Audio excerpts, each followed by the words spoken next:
రైతులందరికీ కూటమి ప్రభుత్వం అండగా ఉంటుందని ఏపీ మంత్రి నాదెండ్ల మనోహర్ అన్నారు. కృష్ణా జిల్లాలో పర్యటించిన ఆయన పామరు, గుడివాడ నియోజకవర్గాల్లో రోడ్లపై ఆరబోసిన ధాన్యాన్ని పరిశీలించారు. రైతులు ఆందోళన చెందాల్సిన అవసరం లేదని, ఉమ్మడి జిల్లాలో ధాన్యం తరలించేలా చర్యలు తీసుకుంటామని మంత్రి భరోసా ఇచ్చారు. ఇప్పటికే ధాన్యం విక్రయాల్లో అనేక సంస్కరణలు తీసుకువచ్చామని నాదెండ్ల తెలిపారు. ధాన్యం విక్రయించిన 24 గంటల్లో నగదు జమ చేస్తున్నామని నాదెండ్ల అన్నారు. ధాన్యం కొనుగోలు చేసే విధంగా అన్ని ఏర్పాట్లు చేస్తున్నాం.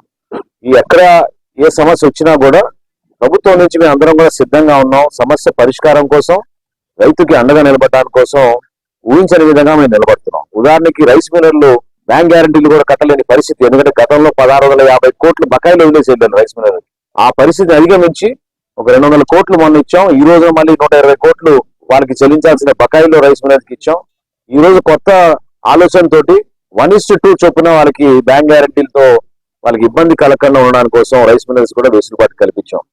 GPS లేకుండా ట్రాక్టర్లు కానివ్వండి, లారీలు కానివ్వండి సరుకు తరలించుకునే విధంగా ఆ వెసులుబాటు కూడా కల్పించాం. దయచేసి నేను రైతు సోదరులను కూడా కోరేది ప్రభుత్వం పక్షాన, దయచేసి మీరు కష్టపడి పండించిన ధాన్యానికి కనీస మద్దతు ధర తప్పకుండా రావాలి. అది ప్రభుత్వం ద్వారానే మీకు అందించగలుగుతున్నాం. ఈ రోజున మీరు రైతు సహాయ కేంద్రాల్లో సంప్రదించండి.